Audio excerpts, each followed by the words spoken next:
This week on the Q&A podcast, musician and author Daryl Davis, who for over 30 years has befriended members of the Ku Klux Klan to try and understand their hatred and to convince them that they are wrong.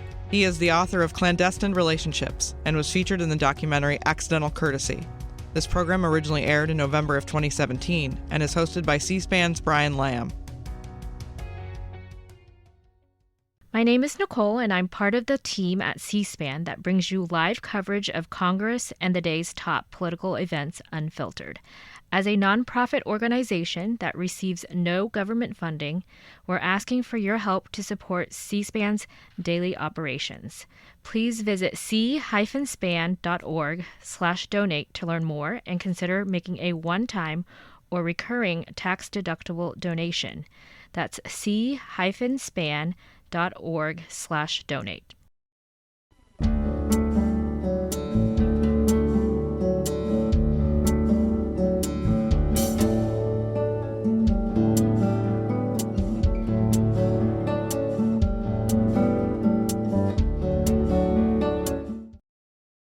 Daryl Davis, what impact did Chuck Berry have on your life?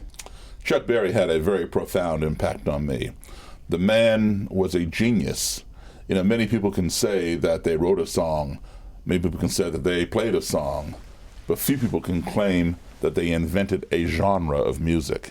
And Chuck Berry certainly did that. We would not have rock and roll without Chuck Berry. And when I first heard Chuck Berry, I fell in love with that music. And when I saw him, I changed my whole career trajectory that I was on as a kid. I was going to be a computer programmer. Back then, computers were, of course, twice as big as this room, or a espionage agent. And each one was pulling at me with equal force. So I was immobilized, couldn't move either way. And I kept trying to figure out, how can I do both? And back then, of course, there was no way. Today, you can through cyber espionage. But I saw Chuck Berry somewhere along that pathway as a kid, and I said, that's what I want to do. And what it was that Chuck Berry, another fellow, Elvis Presley, I'd seen him too, had made millions upon millions of people all over the world happy with their music. They had touched them without even knowing them. And that fascinated me. I said, you know what? That's what I want to do. I want to be able to bring joy to people, whether I ever meet them or not. What was the story about your first meeting with Chuck Berry? Well, Chuck Berry was coming to Coalfield House at University of Maryland, the sports arena there. It was going to be Chuck Berry and Jerry Lee Lewis. And, of course, I got down there super early, hoping I would, be able to sneak in and maybe meet him during sound check or rehearsal. And because I knew that the promoter had to supply a backing band for him.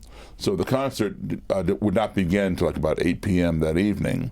And I was a kid. I got a ride down there. And around noontime, like 8 hours before showtime, and the hangar doors were open. People were like bringing in equipment and speakers and lights and things like that. I just walked on in. Nobody stopped me. So I said, there was no security there at that particular time.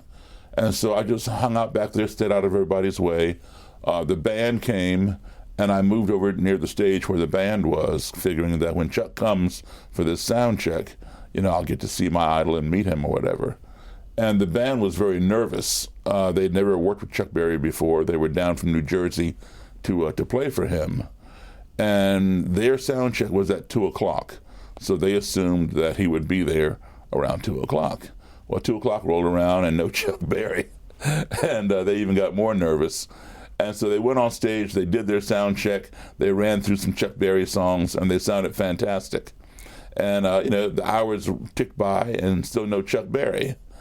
And so they went on at the beginning of the show, did a short set. And then Jerry Lee Lewis, came in. I got to meet him. And he came on and did his thing, still no Chuck Berry.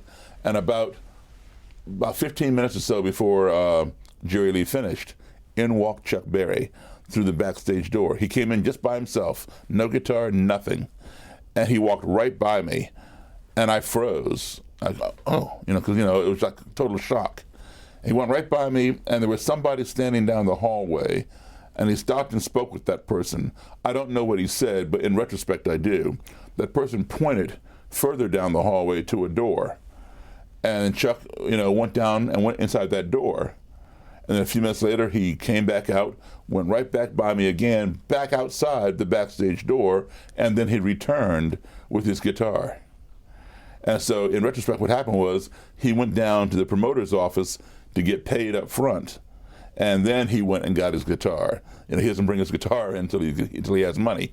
So brought his guitar in, and then, I was standing over there near where the band was. He came over, and the band leader walked up to him. He's like taking his guitar out of the case and said, "Hi, my name is Bruce Springsteen. We're your backup band. We thought you were going to be here this afternoon." Chuck said, "No," just totally oblivious. And he said, "We ran through some of your songs. I think everything should be okay. Do you know which ones, you're going to play tonight?" And Chuck said something to the effect of, "I think I'll play some Chuck Berry." And he went on stage. The band went on right after him. And he went right into it. No key, no count off, nothing. And the band was right there with him. And that just kind of just blew my mind. Now you slipped in the name Bruce Springsteen there. Right. At the time. What year was this? This was like 1972, 73. Somewhere around there. April of 72 or 73. You were what, 15? Yeah. I was born in 58. Anybody ever heard of Bruce Springsteen? At the time, no one had ever heard of Bruce Springsteen outside of Asbury Park, New Jersey. And so the name didn't mean anything, to me. And then, a year or so later, he's on the cover of Time magazine, And so it's like, wow, that's that same guy. I want to show some video then. That was like in the early 70s. This is in 1997. Mm-hmm. If people look closely, they'll see you at the piano. So let's watch this clip. Okay.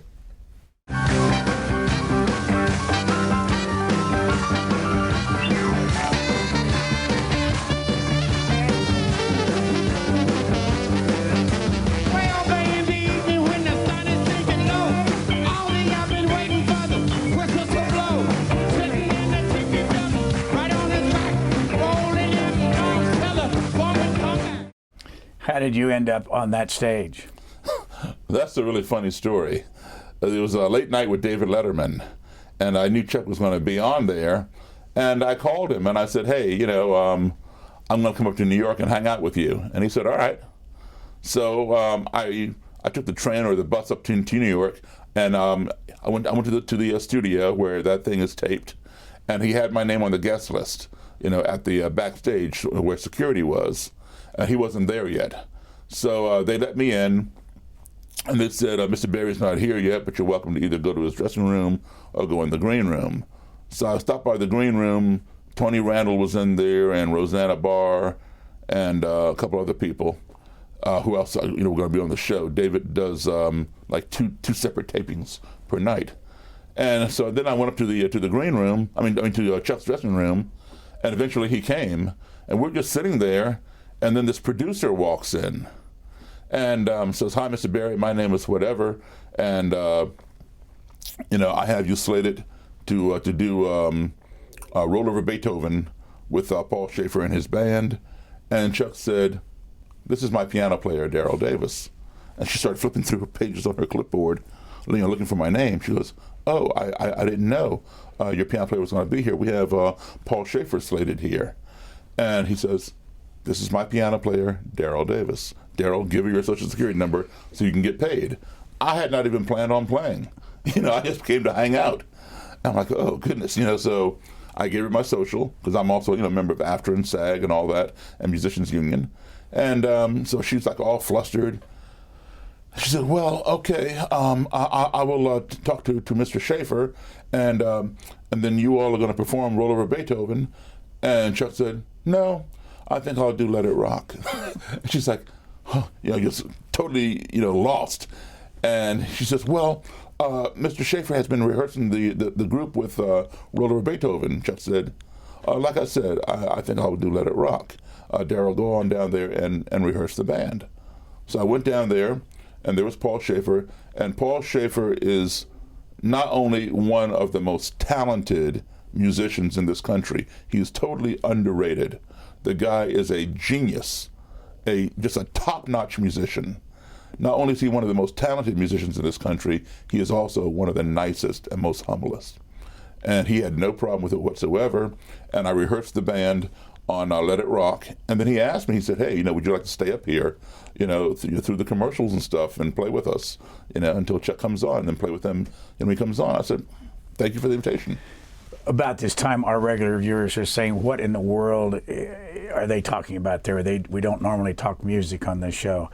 And there's a lot more to this story than the music. But I want to go back to, how did you develop a relationship with Chuck Berry? And then what impact did he have on your thinking about the humanity and race relations and things like that in this country? Well, people like Chuck Berry, Elvis Presley, Little Richard, Jerry Lee Lewis, Fats Domino, Buddy Holly, Bo Diddley, these people were the pioneers of rock and roll. Back in the day, prior to rock and roll, music halls, concert venues were segregated if they allowed black people in at all. There were ropes going around the seating sections with signs hanging that would say seating for white patrons only or colored seating only. And that Jim Crow law was still in place in the 1950s. So, if you and I, we're going to go see Glenn Miller or somebody, Sinatra, in the 40s, we could not sit together. We had to sit in our designated seating sections according to the color of our skin. So even in the 1950s, that law was in place. But two phenomenons happened. One, the invention of rock and roll by people like Chuck Berry, Little Richard, Fats Domino, Bo Diddley, and the popularization of it by people like Elvis Presley, Jerry Lee Lewis, Carl Perkins, Buddy Holly, Bill Haley, and the Comets. When white kids and black kids heard that new rhythm, that new beat, that boogie-woogie with a backbeat to it, they could not sit still. They bounced up out of their chairs, knocked the ropes over and the signs over, and the next thing you know, they were boogieing and dancing in the aisles together for the first time in the history of this country. Police would come in, shut down the show. So rock and roll had brought white youth and black youth together through music. The same thing that great civil rights activists like Martin Luther King and Rosa Parks and many other ones, black and white, were trying to achieve through their marches, through their demonstrations, their sit-ins, their boycotts, in efforts to bring white and black adults together. Chuck Berry and Elvis were achieving this through music, and that attracted me as well. How long have you been a musician? Professionally? Well, since I graduated college in 1980. Where'd you graduate from? From Howard University in Washington, D.C. with my degree in jazz. But, I was playing slightly before that, during college. During my formative learning years, I was kind of a late bloomer when it came to music. I started when I was 17 in high school, a junior. Now, I want to jump way out of context. There is a new documentary about you on Netflix, and it's called Accidental Courtesy. You've gotten a lot of publicity over the years for the things that you've been involved in, but let's just run a brief clip of this, and then I'll ask you to fill in the blanks. Sure. This is a robe of an imperial wizard, the top guy. This is a white cotton robe with blue adornments, blue stripes, blue sash, and blue cape. And of course you see the Klan emblem, the Mayoke. The red blood drop in the center signifies that they will shed their blood to preserve the white race.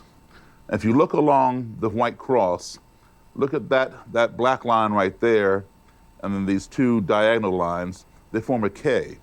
So you see 4 Ks essentially, and that stands for Knights of the Ku Klux Klan. People always say to me, Daryl, how can you have this stuff? Why don't you burn it? Well, no. As shameful as it is, this is a part of American history. You don't burn our history, regardless, the good, the bad, the ugly. And the Ku Klux Klan is as American as baseball, apple pie, and Chevrolet. What's the story behind the documentary? Well, a book on me came out that I wrote in 1997 in hardback and paperback in 1998 called Klan-destine, spelled with a K, Relationships, Klan-destine Relationships, in which I went around the country and interviewed Klan leaders and Klan members based on an experience I had as a child. When I was a kid, I had a racist incident while marching with the Cub Scouts. I had people throwing rocks and bottles at me, white spectators. and I did not understand why I was the target. And then when racism was explained to me, I could not accept it. I'd never heard of racism, and I could not get my head around the idea that someone who had never spoken to me, someone who knew nothing about me or had ever seen me before, would want to hurt me for no other reason than the color of my skin. And I formed a question at the age of 10, in 1968, which was, how can you hate me when you don't even know me? And I've been seeking that answer now for the next, 49 years. And I bought books on black supremacy, white supremacy, the Nazis in Germany, the neo-Nazis over here, the Ku Klux Klan, looking for the answer in these books, and I couldn't find it. So in my adult life, I figured, well, who better to ask than someone who would join an organization that is reputed to believe that somebody else is inferior, who does not look like them or believe as they believe based on the color of their skin or their religious beliefs. So I decided I would seek out Klan members and ask them to answer the question, and then I would get my answer. So the book came out. Of course, a lot of publicity came behind that. My book is the first book by a black author on the Ku Klux Klan with face-to-face, in-person interviews. So that generated publicity. And some, different producers of documentaries and things like that began contacting me, wanting to do a documentary on this work. And so years later, after sifting through a lot of them, we decided on these particular producers, and thus was the product, Accidental Courtesy, of which you just showed a clip. Who was the first member of the Ku Klux Klan that you met, and how did you do it? Well, the first one that I ever met was a pretty negative encounter. It ended up in violence.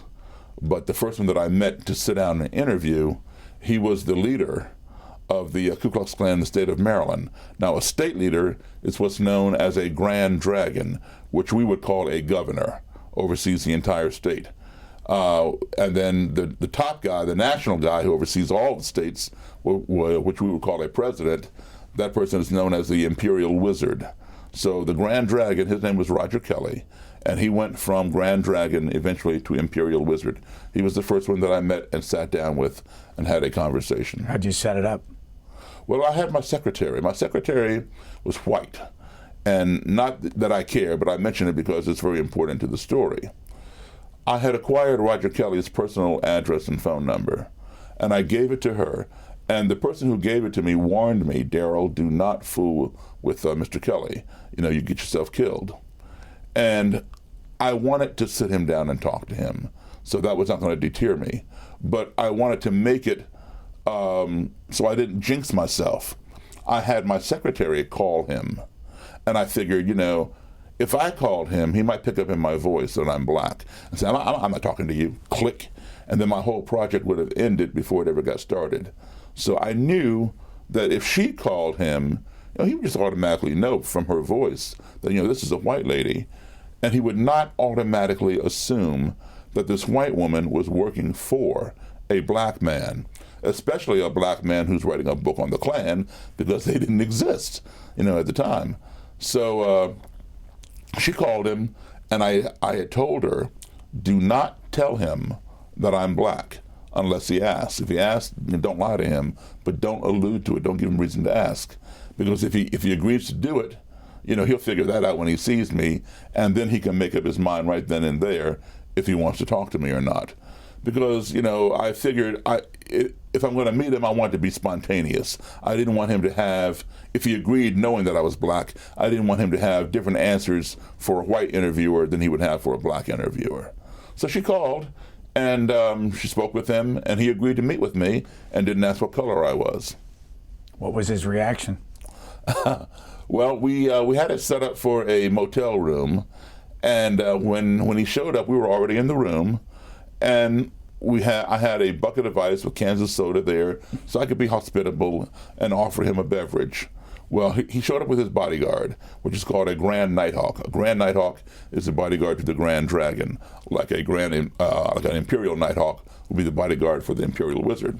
So this Grand Nighthawk walked into the room first, and he was wearing military camouflage fatigues with the Mayoke, the blood drop emblem right here, and the initials KKK right here on his chest, embroidered across his beret on his head were Knights of the Ku Klux Klan. And on his hip, he had a semi-automatic handgun in a holster.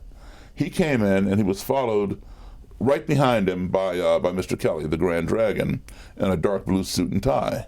When the Nighthawk entered the room and turned the corner and saw me, he just froze. And Mr. Kelly bumped into his back because the guy had stopped short. And they stumbled and regained their balance, looking all around the room. And I knew what they were thinking. They were thinking, either the desk clerk, gave them the wrong room number, or this was a setup. This is an ambush. So I went like this to display my hands, nothing in them. And I stood up and I approached him. I said, "Hi, Mr. Kelly. My name is Daryl Davis. Come on in." Both he and the Nighthawk shook my hand. So far, so good. And they both came in. And then what? Well, I asked him to have a seat. He sat down. He asked me for some identification, and I gave that to him. And then we proceeded with this interview. Now, I had a bag beside me, and in my bag, I had a copy of the Bible, because the Ku Klux Klan claims to be a Christian organization, and they also claim that the Bible preaches racial separation. Now, in my reading of the Bible, I'd never seen that in there, so I wanted to be able to pull out my Bible and say, "Here, please show me chapter and verse where it says blacks and whites must be separate." I also had blank cassettes in the bag because I had a cassette player sitting in the middle of the table to record my interview. Well, we began talking back and forth. He let me know that I was inferior because I was black. And Did he say why? Yeah, because black people have smaller brains, and we are basically inclined to be lazy and uneducated and things like that. All the stereotypes. What was came your out. physical reaction to that, having him sitting across from you? Well, it's interesting because when he was sitting across from me, he was wearing a suit and tie. And, I know who I am, and I'm confident in who I am, so that wasn't going to, throw me. And I was expecting stuff like that because, I'd read all these books on the Klan already, so I knew the mentality.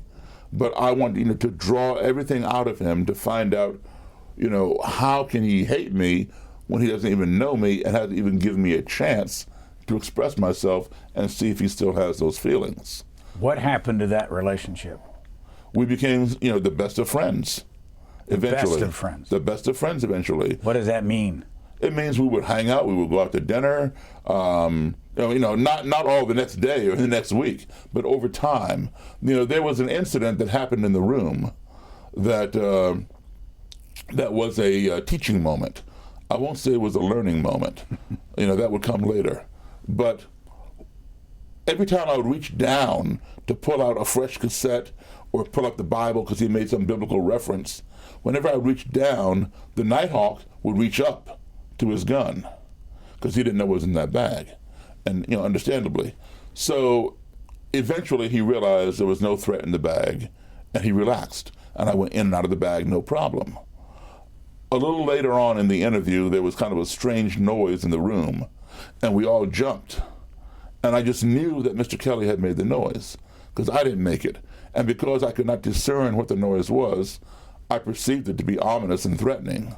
And plus I was hearing that voice in my head, "Daryl, don't fool with Roger Kelly, he'll kill you," kind of thing. And I was ready to attack. My eyes had locked with his eyes, because I'm looking at him like, "What did you just do?" I didn't say that, but my eyes were speaking to him. His eyes had locked with mine, and I could read the expression in his eyes, which were saying to me, "What did you just do?" And the Nighthawk had his hand on his gun, looking back and forth between the two of us like, "What did either one of you all just do?" Well, my secretary was over to my left, sitting on top of the dresser, because there were no more chairs there, and she realized what had happened. The ice in the bucket had melted, and the cans of soda shifted, and that's what made the noise. And then we all began laughing at how ignorant we all had been.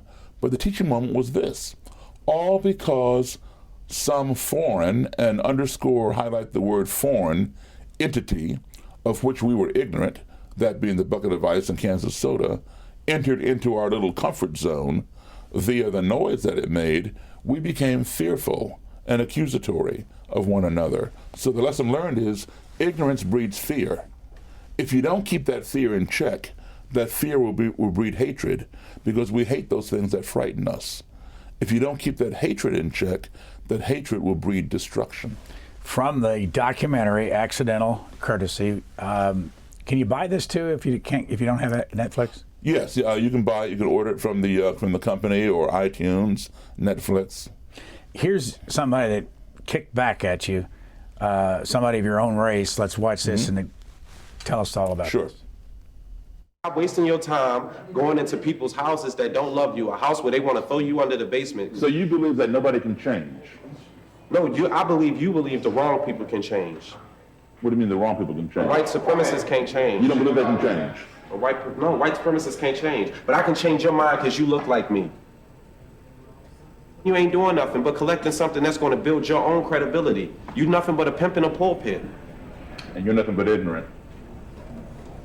Who was that? Where was that done? That was done in Baltimore, and that guy is my friend now. His name is Kwame Rose. He's an activist with Black Lives Matter, and that was done roughly about a year and a couple months ago. And Kwame Rose and another gentleman who was also there, you didn't see in the clip, we had dinner together about a month ago, and all those differences have been resolved. He was not fully aware of what I do and how I do it. He had received bad information. Prior to that scene right there, I had met him outside the bar where that scene took place. And the first thing he said to me was, upon our very first meeting of seeing each other, was, "I understand you're the first black member of the KKK." So that right there, was his mindset. And of course, if there were black members of the KKK, there wouldn't be a KKK. So he had bad information, and he was acting upon that without getting the backstory. And now that he and I have gotten together and talked, we are friends, and we have agreed to work together to fight this disease called racism. What kind of a family did you grow up in? My parents were U.S. Foreign Service, so I spent a lot of time, overseas in various countries around the world, as an American Embassy brat. And today, as a professional musician, I travel all over this country and around the world. If you combine my travels as a child with now my travels as an adult, I've been in 53 different countries on 6 continents. What difference do you think it made for you that you saw other worlds? It made a world, not to use a pun here, but it made a world of difference, because I was exposed early on to many, many different cultures, ethnicities, nationalities, traditions, colors, religions, etc. And all of that helped shape who I've become. And I saw people from all over the world getting along with each other. When I was in grade school overseas, I'd be over there for 2 years and come back home, be here for a few months or a year, and then go back to another country. When I was a kid in the 1960s in elementary school, my classes were filled with other kids from Nigeria, Italy, Japan, Russia, France, Germany. Anybody who had an embassy in those countries, all of their kids, we all went to the same school. And that's how I grew up. If you were to peep your head into my classroom door, you would say, that looks like a United Nations of little kids. That scenario was not back here in my own country, in the U.S. When I would return, I would either be in newly integrated or still segregated schools that had not quite gotten there yet. So I was either surrounded by all black people or black and white people. Today, when you walk into a school classroom, you see what I saw. But back then, I was living 12 to 15 years ahead of my time. More from Accidental Courtesy. This is another discussion you're having about a man named Robert White. It's about 35 seconds. Robert White got busted for assault with intent to murder 2 black men with a shotgun. He went on to become a very good friend of mine. Will you come to my wedding? Sure, I'll be at your wedding. If you want me there. Why would you go to his wedding if you don't believe in the mixing of races? I will attend the wedding if he wants me there, just because it's Daryl. As a result of our friendship, he left the Klan. This is his Klan robe. his Grand Dragon robe. His day job was this. This is his jacket. Baltimore City police officer. Where is he today? Robert White has since passed. How long ago? In 2007. How did he become your friend? Well, he was in prison when I first contacted him. I wanted to interview him for my book. And we had a correspondence, back and forth, not knowing that I was black. He was vehemently racist and anti-Semitic, a very, very vicious and violent man. And shortly before he got out of prison, he found out that I was black. He had some of his Klan people on the outside come check me out and report back to him. And he was all upset that I had not informed him of the color of my skin. And I said, what difference does it make? You said you're going to tell me the truth. When you get out and we get together, does the truth differ when you talk to a white person than to a black person? So he said no, he agreed. And so we got together. And as I said, he was, very angry, very violent, very hateful. But we kept getting together time and time and time again. And he began to see me as a human being. And over time, he began to shed that ideology. But just to address another point, of my growing up and traveling to these different places and being exposed to these things, one of my very favorite quotes of all time is by Mark Twain. It's called the Travel Quote. And Mark Twain says, "Travel is fatal to prejudice, bigotry, and narrow-mindedness, and many of our people need it sorely on these accounts. Broad, wholesome, charitable views of men and things cannot be acquired by vegetating in one little corner of the earth all one's lifetime." Who was the fellow sitting at the table with you in that video? That gentleman was a former Baltimore City police officer. And, the Baltimore City Police Department has been saturated with racist police officers and Ku Klux Klan members, such as Bob White, and the other ones that he's told me about himself.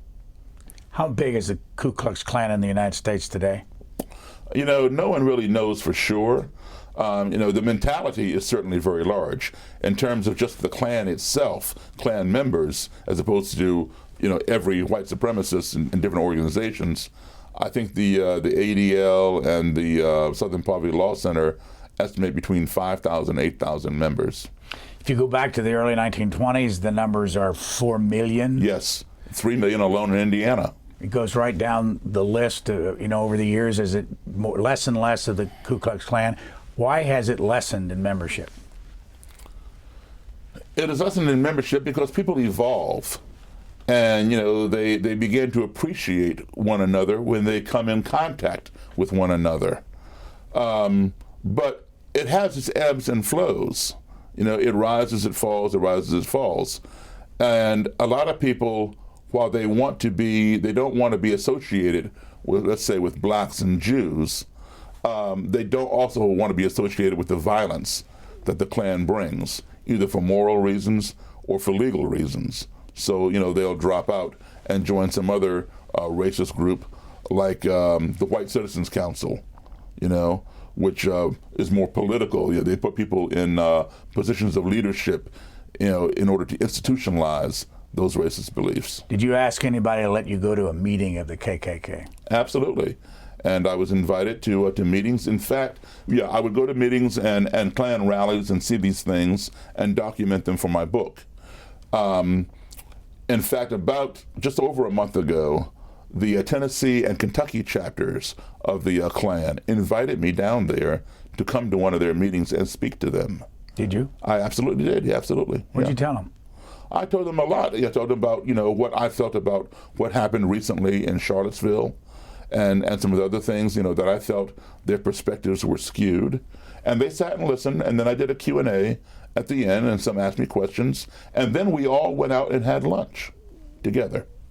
You mentioned earlier that your first meeting with a member of the KKK was violent. Yes. Can you tell us that story? Well, I just finished a gig, a musical performance, and I was going across this parking lot to get something to eat at this all-night restaurant, Greasy Spoon or whatever you want to call it. And as I pulled into my parking space, I saw a man straddled across a woman on the sidewalk. He was sitting on her, and he was banging her head into the sidewalk and hitting her in the face. And, I was shocked, and I pulled in my space, and I was going to go over there and pull him off. And when I got out of the car, he was oblivious to me. He was just going at it. And I just pulled in, 2 spaces away from him. And when I got out of the car and closed my door, he jumped up and looked at me, and he said, "What are you looking at, nigger?" And to me, that was open invitation. And I said, "I'm looking at you." And he got up off of her, and he came and he attacked me. And I had to put him down. I had to hurt him and put him down. And the police, now people were standing around watching this and doing nothing about it. Nothing. They did not call the police. These were white people watching this white man beat up this white woman. They did not call the police until this black man beat up the white guy. Then they called the police. Well, these 2 officers came, and something was very strange. They would not arrest the guy, because I wanted him arrested for assault, and they would not arrest him. They told him, however, to leave the premises, and if he were to set foot back on this property within 24 hours, he would be arrested for trespassing. And I said, well, I want him arrested now. Well, he left. And they said, well, you'll have to go fill out a warrant or whatever else at the police station. I said, okay. So I went inside. I got some ice for this lady. I applied it to the back of her head and helped her. And I asked her, I said, I'm going to have him arrested. Not only for assaulting me, but for what he did to you, etc. Would you? I'm happy to come to court. If you want to press charges against him, would you be willing to testify on my behalf? And she said yes. She gave me her phone number and her address and stuff. So I helped her fix up her head. I went down to the police station, and the commissioner gave me this thing to fill out, and I'm filling out my complaint. And I asked him. I said, now these were county cops who came to respond. I asked him, I said, how long will it take before this guy is served? Because I made the police give me his information, which they did. So the commissioner said, well, it goes from here to the sheriff's, and they dispatch a deputy, maybe 3 days. I said, okay. And so I'm filling it out, and in walks the guy that I beat up. In he walks into the police station with 2 state police officers on either side of him, and he's in handcuffs. And I said, well, that's him right there. That's him right there. And the commissioner said, well, sign it, and I will serve him right now. So I signed it. The commissioner took it, rolled it up, took off a copy, rolled it up, and walked out there and stuck it in between the guy's arms because he was handcuffed like this. And so I found out later on what happened was this. When the 2 original cops, the county cops left, because he left first, because they told him to leave, he came back looking for me to finish the fight. I wasn't there. I'm down at the police station. He goes inside the restaurant and picks a fight with some other black guy. And so this time, the state police responded, and they were having none of that, and they locked him up. What happened to him eventually? Well, what I come to find out is from this woman, she was his ex-fiancée. She had left him because he was seeing somebody else who he had gotten pregnant. And he was like, if I can't have you, nobody will. Bam, bam, bam. So she tells me that he is a high-ranking official on the county fire department, and he's a member of the Ku Klux Klan. So I beat up a Klansman. He's a fireman, which explained to me why the 2 county police officers did not arrest him. They knew each other. Should I assume that you did not become friends with this Klansman? Yes, you can assume that. Yes. Back to your relationship with a man named Frank Ancona. Let's watch. Frank Ancona, yes. Yeah. Oh, Ancona. Let's watch this. Klan and our Constitution, it says we want to maintain white supremacy in America. You don't see the crow and the eagle don't fly together. They're both birds, but he said they don't mix together. I mean, that's one of the reasons we should have all of our own nations. When it comes to race, everybody thinks the Klan's a hate organization. I mean, don't you have churches that only cater to blacks, though? Yeah, because we couldn't get into the white churches. I caught you. Klansmen, forward march. Klansmen, halt. Right face. For my God. For my God. For my country! For my country! For my Klan! For my Klan! How much do they really believe in that kind of a ceremony? A lot of them do believe that very heavily. You know, they are inundated and initiated with a ceremony, and it makes them feel like they belong to something. It's a fraternity.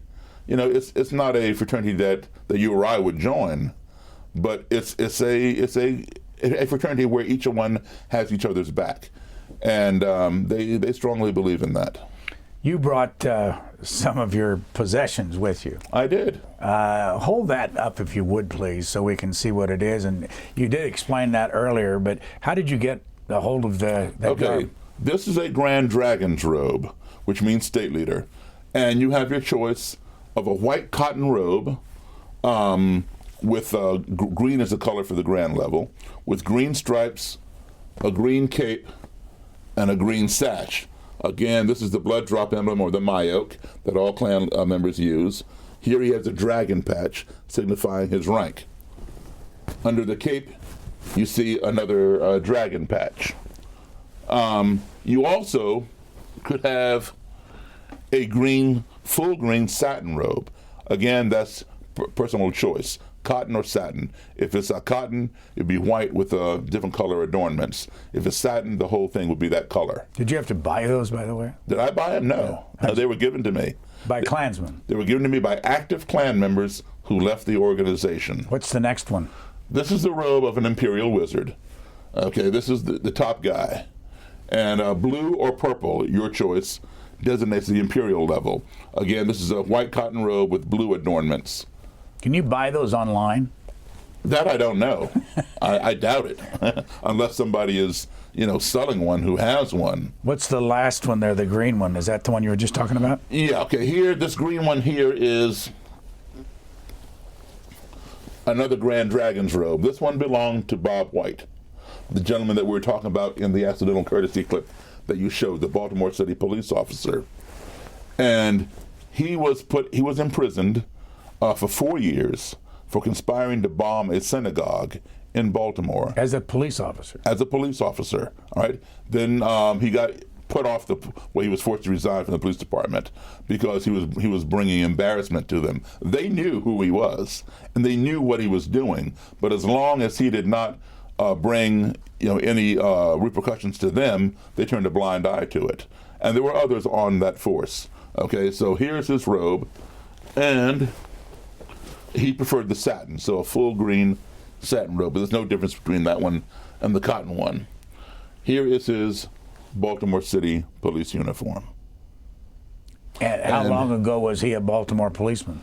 This is like back in the 1970s. Where is he now? He is deceased now. I want to go back to Frank Ancona. Yes. I want to show you some video from CBS News this year in February, and then talk about this gentleman after they see this. Sure. In Missouri, a Ku Klux Klan leader is shot and killed in his bedroom, and officials say his own family was behind the murder. Frank Ancona's body was found Saturday about 20 miles from his home. He had been shot in the head. Prosecutors say his Klan membership was not a factor in the killing, but rather that the motive was more personal. They say Ancona had told his wife he wanted a divorce. Melissa Ancona and her son Paul Jickerson are charged with first-degree murder, tampering with evidence, and abandonment of a corpse. Investigators say Jickerson was the one who pulled the trigger and that Melissa helped clean up the scene. Both are being held without bail. How good a friend had he become of yours? Frank Ancona had become a very, very good friend. I had been in his home several times. I knew his wife, Melissa. What happened to her after all this? Anything? Well, she's in jail right now, and she is blaming the son, and the son is blaming her. And in fact, Frank Ancona and I were such good friends. All right, I would say if he was still alive, within a year's time, he would have been out of the Klan, and he would have given me his robe. Okay, today I do own his robe, but I'll get to that in a second. I knew what had happened to my friend Frank Ancona before the police did. Why? Believe it or not. All right, I was sitting at a friend of mine's house, going through some video, and he's like a little video editor, And I got a call just after midnight, and it was from a Klansman. And he said, Daryl, I believe Frank has gone missing. And I said, what do you mean? And he wanted to say that Frank had not gone to work, he was not home, and he thought there was something odd going on.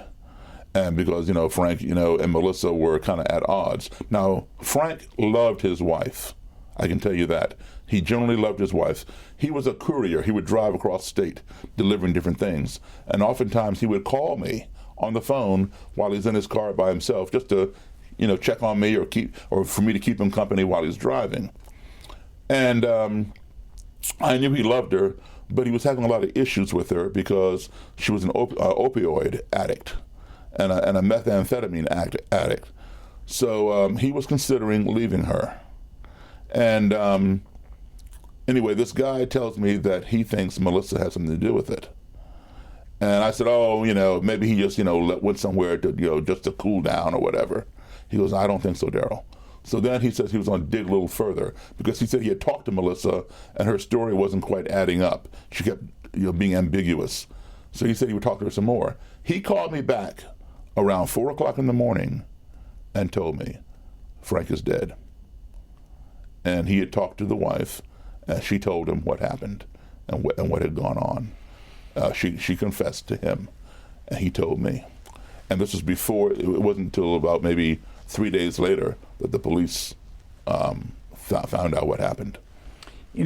Just listening to your talk here in the last 45 minutes or so, you get the impression that every time you come in contact with a Klans member, you become friends. Not every time.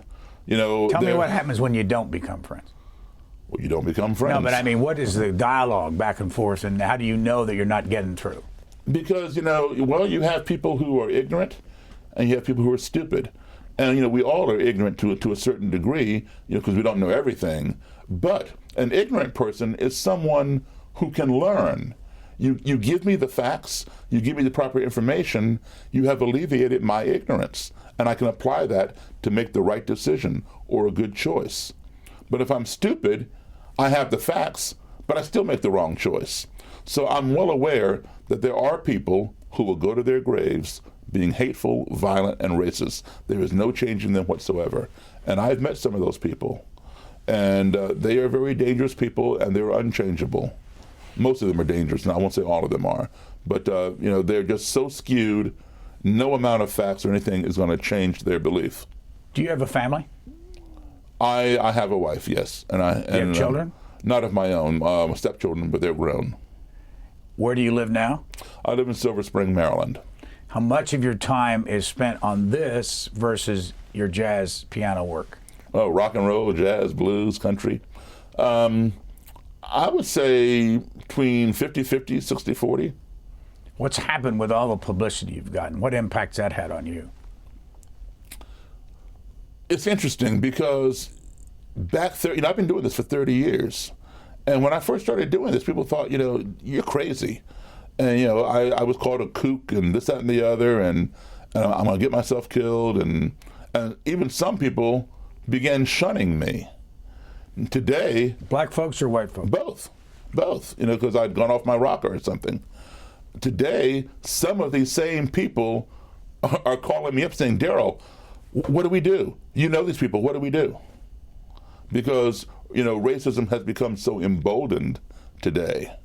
Now people are beginning to take notice of it, whereby before either they were in denial or living in their little bubble, it was not affecting them. But now it's out there in your face, and now they don't know what to do, so they go to somebody who's been, embedded with it for a while. President Trump calls you up and says, come to the Oval Office. You got an hour with him. What would you start telling him about this issue? And what would you like just to tell him from what you've seen over the last couple of years in this in the political world? I would absolutely go. And I would be very happy to sit down with President Trump and go over this. And I would ask him to give me a position, paid or unpaid, to help resolve many of the racial issues in this country. And personally, I believe President Trump, this is my belief, is one of the best things that has happened to this country, because all of this stuff is now coming up to the surface. I'm not saying that was his plan or his design, but as a result of his presidency, all of this stuff is coming up, where before there was a taboo on talking about racism. Oh, no, we talk about that, put it under the carpet. It's not politically correct. Now we're having to address it. It's in our face. But I've always seen it, so it was never hidden from me. But people are going about it the wrong way to resolve it. People are talking about each other, or they're talking at each other. I sit down and talk with each other, and that's what results in my getting these kinds of things. And I never set out to convert anybody. I set out to listen to them explain their points of view, what they fear, what they think, and then I'm able to share mine. And that is impetus for them to think. And oftentimes they reconsider that ideology, which is how I get these. How much racism do you see in your professional life when you're out there playing that piano? I see it from time to time. How? What do you see? There have been times, well, for example, the Moose Lodge. The Moose Lodge was a very racist organization in this country. Their bylaws forbid black people to be in the Moose Lodge. So I was playing in a band one time, and I was not allowed to come in. They told the band that they had to bring a white piano player. And the band leader said, no, where we go, Daryl goes. And so the Moose Lodge rented an outside facility just to have this band so I could play. Okay. Now today, of course, the Moose Lodge is integrated. A black person was brought by a white member to be a guest, and they refused entrance. So the black person sued the Moose Lodge in federal court. And the federal judge said, if you don't change that law, I will shut down every Moose Lodge in the country. So that changed it. Let me ask you this, though. If you're a black person and the Moose Lodge doesn't, they had the rules that no black people are allowed, why would you even want to go there? Why would you want to change it? Why would you want to be involved with people that would accept that kind of thing in their bylaws? I'm not, the Moose Lodge doesn't make me or break me. I'm there to play music. And I know a lot of Moose... I don't mean you. I'm talking about the fellow that sued them. Why would he even care about being a part of the Moose Lodge, being a member? Because this is our country, and we all should be treated equally. That's the whole thing with the flag and the Pledge of Allegiance. One nation, indivisible, under God with liberty and justice for all. No, it's not liberty and justice for all. So, our society is going to be one of two things. It's going to be what we make it, or it's going to be what we let it become. And I'd rather make it equitable for everybody. You had a conversation from an accidental courtesy with a guy named, I'm not sure how you pronounce it, Jeff Shoop. Shoop? I'm sorry, Scoop. He pronounces Scoop. Scoop. Yeah. National Socialist Movement commander. I just want to go back to the way we started on music and listen to a little bit of this conversation. You men and women that are here today, if we are going to take back this nation, we have to stand in solidarity. White power. White power! What kind of music do you like, Jeff? All kinds of music. Yeah? Rock, hardcore, oi, RAC, Rock Against Communism. And do you realize that rock was invented by black musicians? Oh, we're not going to go there. Oh, yes, we are. Oh, yes, we are. Yes, my brother, we're going there. Well, who invented rock then? Elvis Presley. You're not being serious, right? What was that conversation like? Very cordial, very good. We exchanged phone numbers. And, Jeff is a hardcore racist and supremacist. Still? Yes. Why does he think that the rock and roll music started with Elvis Presley? Did you ever get through to that? He knows where rock started, but he cannot bring himself to admit that he likes something that was invented by black people. But however, if had you continued that clip, because I pointed out to him that Chuck Berry invented rock and roll and Elvis Presley popularized it. All right, and then I came down on him for not accepting black inventions, and then he said that he likes peanut butter, and black people invented peanut butter, and I said, well, who was it? And then he named George Washington Carver. Well, you have all this paraphernalia. How many of these robes do you have at home? I don't keep them all at home. I don't keep a couple at home. I keep a lot of them locked up off-site. But I would guess, I got 3 recently, and I would guess maybe I have between 42, 44. And how do you get them? I mean, is a decision made that you're going to like each other, and the guy says, "I'm getting out of the Klan," and give it to you? No, actually, the first time I got one, the guy was going to get rid of it. He put it in a trash bag and was going to throw it in a dumpster or something. And I said, no, let me have it. He goes, "Why would you want it?" I said, I just want it. I didn't know why I wanted it, but I wanted it. And so I got it that way. And then others, when they decided to leave, I said, what are you going to do with your stuff? And they're like, I don't know. And I just get rid of it. And I said, well, could I have it? And they would give it to me. And now I got people who know, Klan people, who've heard about me or, whatever, and they've read articles, see me on TV, and they know I have these robes. And then when they decide to leave or they've met me, they say, would you like my robe? Do you get invited to speak? I have. At a Klan meeting or rally. I'm talking about to the general public. Oh, yes. I do a lot of speaking all over the country and abroad. What's been the impact of this documentary on Netflix, Accidental Courtesy? What's been the impact, on the country or Netflix? On you. Well, I think it has increased speaking opportunities because, people now are very concerned and need to address, this issue, that they're confronted with in our country, especially since, Charlottesville. So if somebody wants to hear you play the piano, how do they find out where to go? They go to my website, daryldavis.com, DARYL, Davis.com, and there they can find my schedule, my performance schedule, as well as my my speaking schedule or appearances on media. You're going to write another book. I'm updating the old book, Clandestine Relationships, because, like I said, the book came out in the late 90s, and many things have happened since then. We've had a black president. We've had an increase in immigration, both legal and illegal, and all of that has fueled, the white right of that mentality. So I want to update the book, talk about people who were in there. Some have passed, some are still around. Update people on that, as well as tell new stories. Of all the publicity you've had over the years, which one got you the most visibility and the most reaction? That's really hard to say because I've had a lot of great ones, and there's some that are still in the can. For example, there's a Nat Geo thing that's going to be showing pretty soon with Morgan Freeman, who interviewed me, and that's sure to generate a lot of publicity. Some on CNN, and I'm sure C-SPAN with Brian Lamb would generate a lot of publicity. I doubt it. Anyway, Daryl Davis, we're out of time, and we're going to leave this just by showing 30 seconds of you playing the 88s. Okay.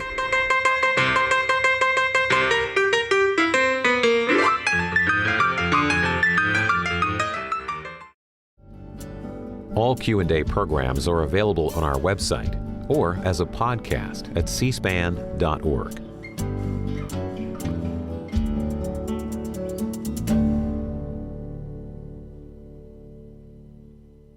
Thanks for listening to C-SPAN's Q&A podcast. We'll spend the next several weeks dipping into our archives, sharing some of our best episodes. And Q&A will be back in January with new episodes. So be sure to follow this feed so you never miss an episode.